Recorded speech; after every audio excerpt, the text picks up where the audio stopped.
Yang selanjutnya kita akan bahas mengenai perbedaan dari BUMS dengan perusahaan swasta. Yang pertama, kalau BUMS ini didirikan oleh pihak swasta, tapi kalau perusahaan swasta dia didirikan oleh organisasi non-pemerintah atau sekelompok kecil pemegang saham. Jadi di dalam perusahaan swasta itu terdapat BUMS, atau kita bisa menyebutkan bahwa BUMS itu berada di dalam dari perusahaan swasta. Kalau misalnya kita urutkan, nih di atas ada perusahaan swasta, lalu kita tarik garis ke bawah, nah itu ada BUMS. Lalu perbedaan yang kedua, BUMS ini menawarkan saham pada bursa. Jadi sifatnya itu sahamnya adalah go public, karena semua masyarakat memiliki kesempatan untuk menanamkan saham pada perusahaan tersebut. Lalu untuk perusahaan swasta, dia ini biasanya tidak menawarkan saham di bursa. Biasanya dilakukan dengan cara swasta atau dibursakan dengan cara swasta, dan ini penanam modalnya atau penanam sahamnya itu kayak biasanya dari keluarga, dari kolega, kerabat-kerabat bisnis. Nah, itu contoh dari perbedaan antara BUMS dengan perusahaan swasta. Yang pertama, badan usaha perseorangan. Nah, badan usaha perseorangan ini kan sifatnya kayak individu ya, atau sendiri.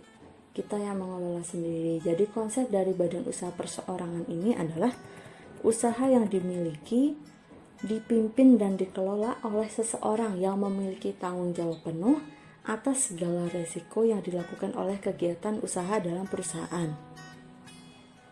Jadi konsepnya ini kalau dalam badan usaha perseorangan itu kayak modalnya itu dari kita sendiri atau dari modal pribadi, yang mengelola kegiatan itu kita, yang bertanggung jawab atas keuntungan yang nantinya diterima atau kerugian yang akan muncul itu juga kita. Jadi semua kegiatan usaha dari awal sampai akhir itu kita semua yang melakukan. Nah, itulah konsep dari badan usaha perseorangan. Contohnya itu kayak misalnya ada bengkel, salon kecantikan, ada laundry juga, lalu ada warung makan, toko kelontong, terus jasa penjahit.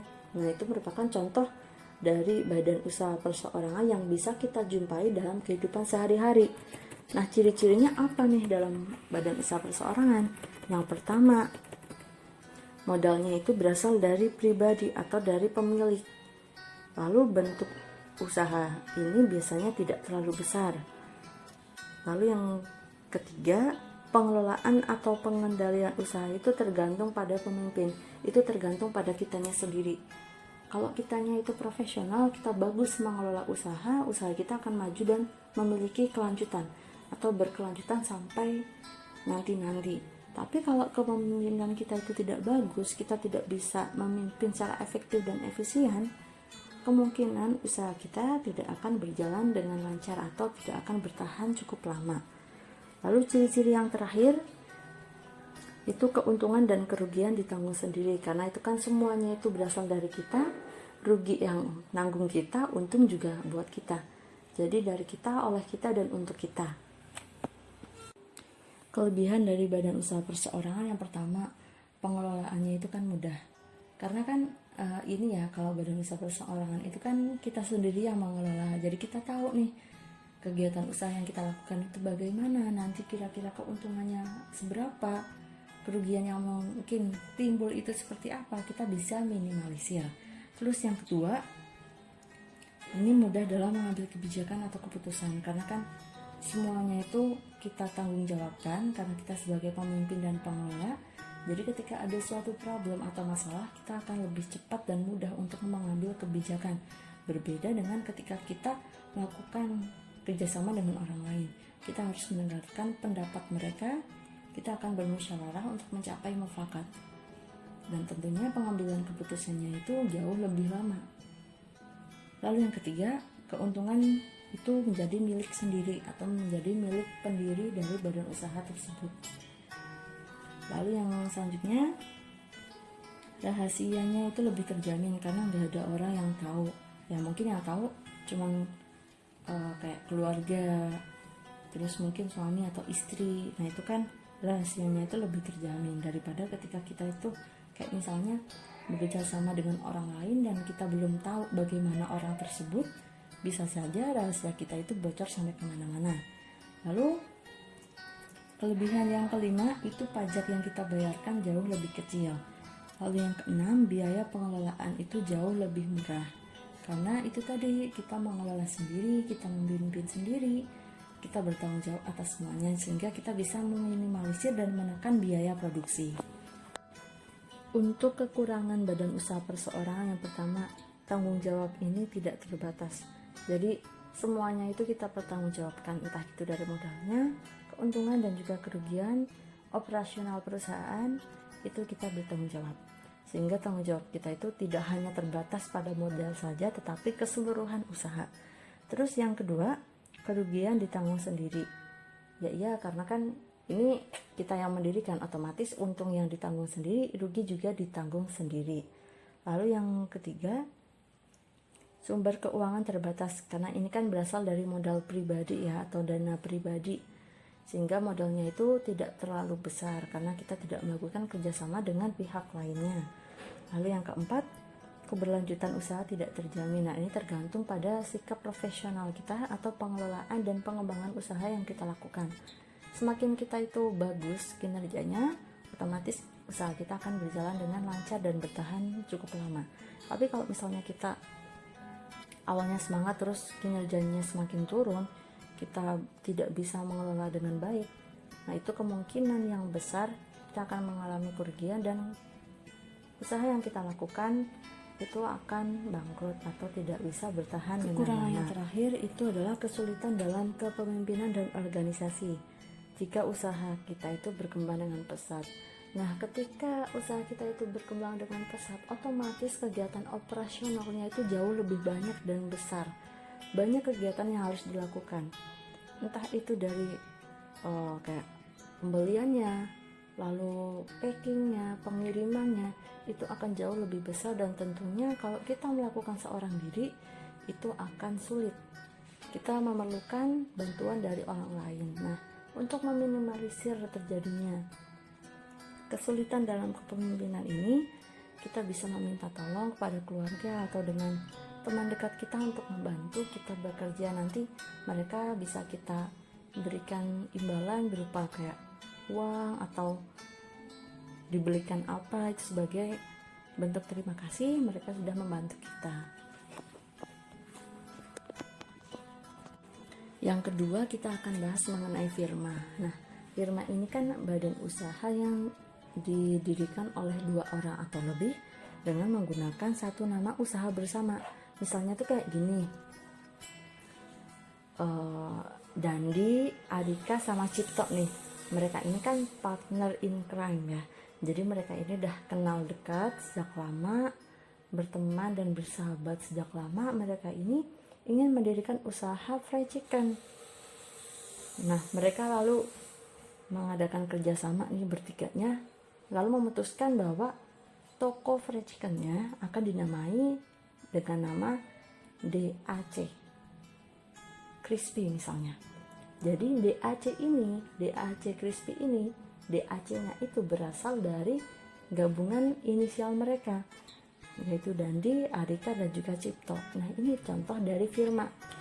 Nah, untuk ciri-ciri dari firma itu sendiri, yang pertama tentunya anggota usaha, anggota yang dijadikan partner in crime itu sudah saling kenal dan percaya. Yang kedua, perjanjian dalam firma ini biasanya dilakukan di hadapan notaris atau bawah tangan. Lalu mereka ini memakai nama bersama atau satu nama usaha bersama yang tentunya sudah disetujui oleh yang bersangkutan.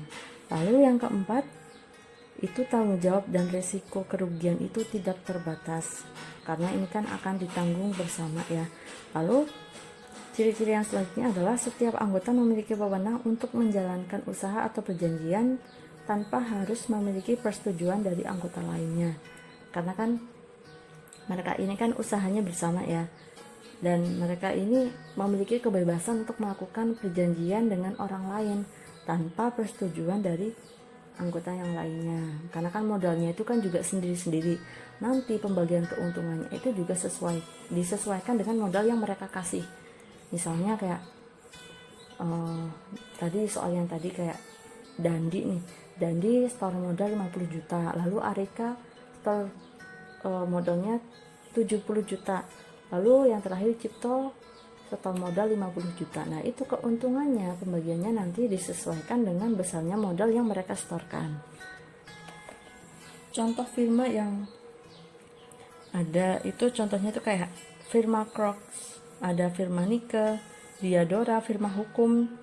Itu biasanya kayak ada kata-kata partners, rekan, dan kawan. Terus juga ada firma akuntansi, firma Puma, firma Converse, dan lain sebagainya.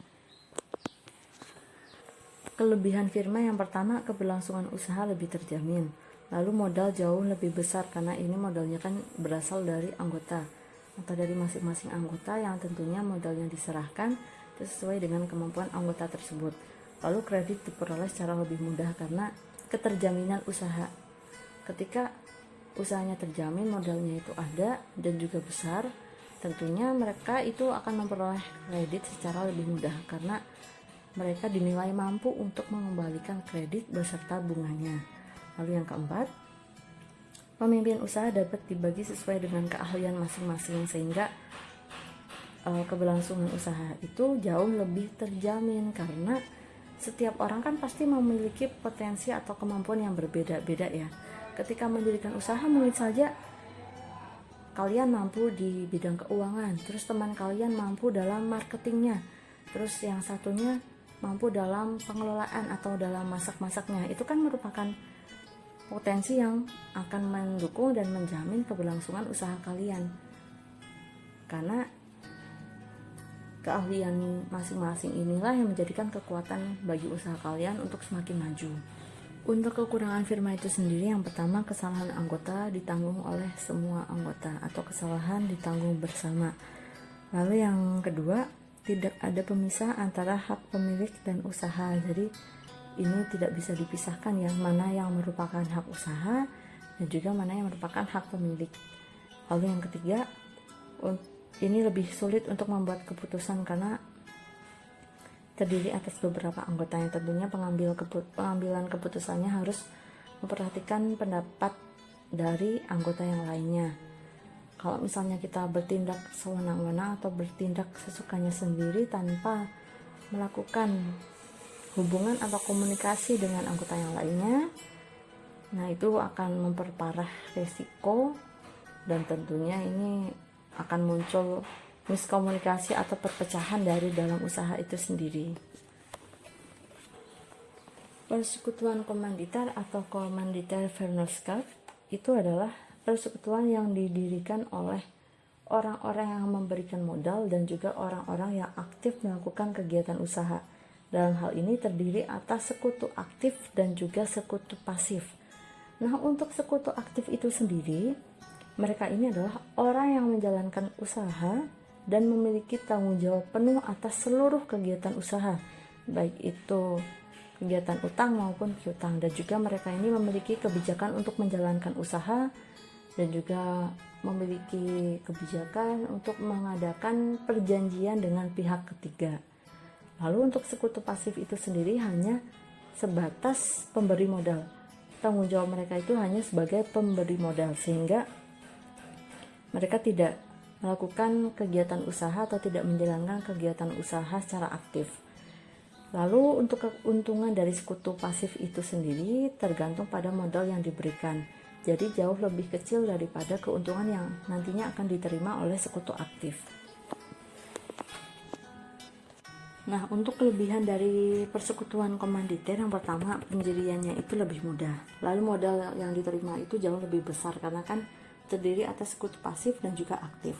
Lalu mudah dalam mendapatkan kredit karena usahanya itu jauh lebih terjamin. Lalu ada kelebihan mengenai kemampuan manajemen lebih baik karena kan ini dijalankan oleh sekutu aktif yang memang tentunya mereka ini dalam menjalankan kegiatan usaha tentunya lebih kompeten dari sisi manajemen dan juga profesionalitas, sehingga perusahaan itu akan menjadi lebih baik lagi. Lalu untuk kekurangan dari persekutuan komanditer yang pertama, anggota ini memiliki tanggung jawab yang tidak terbatas. Lalu keberlangsungan usaha tidak menentu. Kalau misalnya manajemennya itu baik, ya pasti usahanya akan berlangsung lama. Tapi kalau misalnya manajemennya itu kurang atau tidak bagus, keberlangsungan usaha itu nantinya akan bertahan sebentar atau nantinya akan muncul risiko bangkrut dan juga kerugian. Lalu yang terakhir, sulit menarik modal yang sudah disetorkan. Jadi ketika kita mau berhenti atau keluar dari CV, nanti modal yang kita modal yang kita serahkan itu nantinya akan sulit ditarik. Pastinya penarikan modal ini dengan syarat-syarat tertentu. Contoh dari CV itu misalnya kayak CV Mitra Bibit. Nah ini perusahaan komanditer yang bergerak di usaha perbibitan. Terus juga ada kayak CV Agrimolia Global, terus ada CV Amanah Tirta Manunggal, lalu ada CV Prima Transnusa, ada CV Fajar Jaya. Kalian bisa searching juga di internet, itu ada banyak banget jenis-jenis CV atau persekutuan komanditer. Yang selanjutnya kita akan bahas mengenai perseroan terbatas atau PT. PT atau perseroan terbatas itu merupakan badan usaha yang modalnya itu terdiri atas saham-saham. Saham ini sebagai bentuk penyertaan modal seseorang terhadap perusahaan tersebut, yang mana pemegang saham ini memiliki tanggung jawab atas modal atau saham yang ditanamkan. Nanti keuntungan dari pemegang saham itu biasanya nanti akan mendapatkan dividen dan juga capital gain ketika usahanya itu mengalami keuntungan. Terus terkait dengan keuntungan itu, semakin banyak seseorang menanamkan saham, maka laba yang diterima juga akan semakin besar. Nah, PT ini dibagi menjadi dua, ada PT tertutup dan juga PT terbuka. Mari kita bahas satu persatu mengenai PT tertutup dan juga PT terbuka.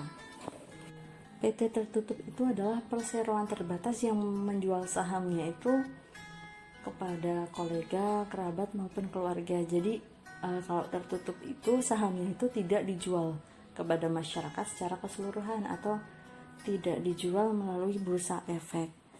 Contohnya itu kayak Bakri Group, terus ada Salim Group yang kalian jadiin kelompok itu, terus ada Lipo Group. Nah itu contoh dari PT tertutup. Nah untuk PT terbuka itu kebalikannya dari PT tertutup. Berarti PT terbuka ini menjualkan sahamnya di bursa, sehingga masyarakat itu memiliki kesempatan untuk menanamkan sahamnya di perusahaan-perusahaan. Biasanya kalau PT terbuka itu di belakangnya itu ada tulisan TBK atau terbuka, misalnya kayak PT Indofood Tbk. Nah itu contoh dari PT terbuka. Ciri-cirinya ya itu tadi ya, ada tulisan TBK di belakangnya. TBK ini menandakan bahwa PT tersebut terbuka untuk umum atau sifatnya itu adalah go public. Contohnya ada PT BBCA Tbk, yaitu PT Bank Sentral Asia.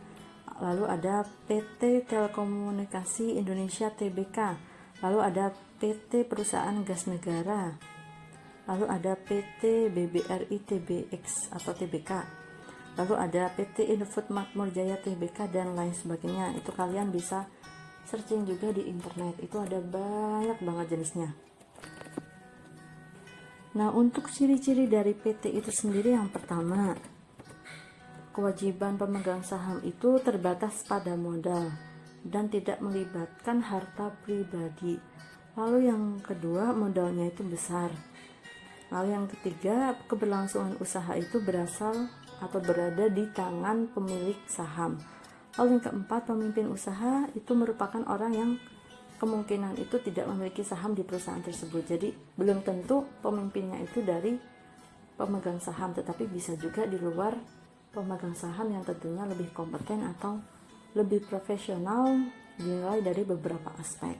Lalu ada ciri-cirinya yang kelima adalah mudah dipindah tangankan. Yang maksud yang dipindah tangankan itu adalah sahamnya ya, bukan usahanya tapi sahamnya.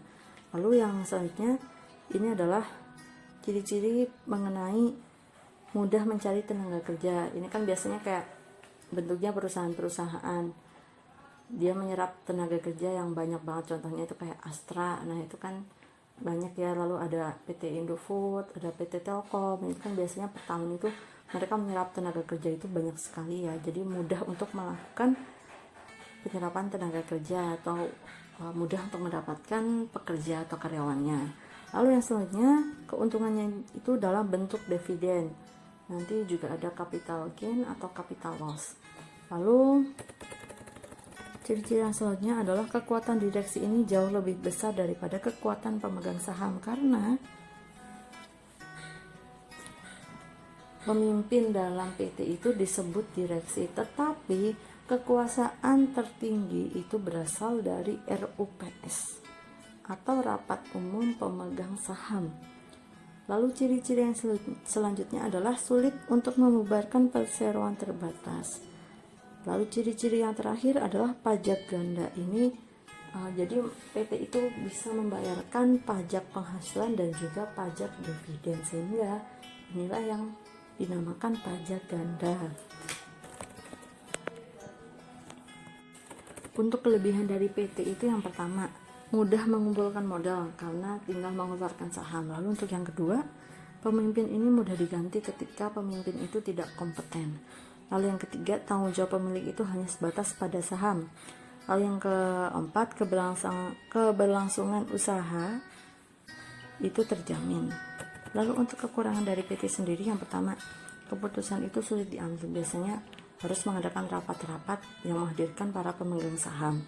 Lalu yang kedua, prosedur pendirian PT itu jauh lebih sulit daripada badan usaha yang lainnya. Terus yang ketiga, pendirian PT ini mengeluarkan biaya yang lebih besar. Karena prosedurnya aja sulit, pasti biayanya jauh lebih besar. Lalu yang keempat, kekurangannya itu adalah rahasianya kurang terjamin. Lalu yang kelima, ini mudah muncul spekulasi karena ini kan berkaitan dengan saham. Biasanya kalau kita bermain saham itu muncul spekulasi-spekulasi yang nantinya riskan terhadap kekayaan perusahaan. Yang selanjutnya kita akan membahas mengenai tahapan dalam mendirikan usaha dalam BUMS. Yang pertama, kita harus mengurus akta pendirian. Dalam hal ini kita harus menyediakan atau memberi nama usaha, jenis usahanya itu apa, wilayah pembangunannya di mana, tujuan pendirian usaha kita itu bagaimana, struktur organisasinya dalam usaha kita itu seperti apa. Lalu kita juga harus mengurus surat permohonan izin pemberian kuasa. Lalu tahapan yang kedua, kita harus mengurus surat keterangan domisili perusahaan. Nah, nantinya surat ini kita berikan kepada kelurahan atau kecamatan pada daerah tertentu yang memang kita mendirikan usaha tersebut atau di daerah usaha kita didirikan. Lalu yang ketiga, kita harus mendaftarkan wajib pajak atau kita nanti memiliki NPWP atau nomor pokok wajib pajak yang nantinya itu akan memudahkan kita dalam membayar pajak. Yang keempat, kita mendaftarkan usaha kita ke pengadilan negeri. Lalu yang kelima, kita harus mengurus surat izin perdagangan.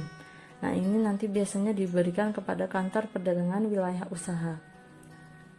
Yang terakhir, kita mengurus surat tanda daftar perusahaan. Ini nanti diberikan pada kota atau kabupaten setempat.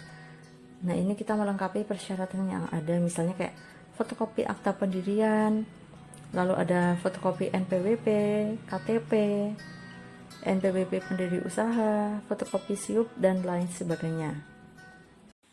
Mungkin itu yang bisa saya sampaikan. Banyak salah dan kekurangannya saya mohon maaf sekali, dan juga mungkin ada gangguan-gangguan seperti suara-suara yang bising dan lain sebagainya. Saya juga mohon maaf.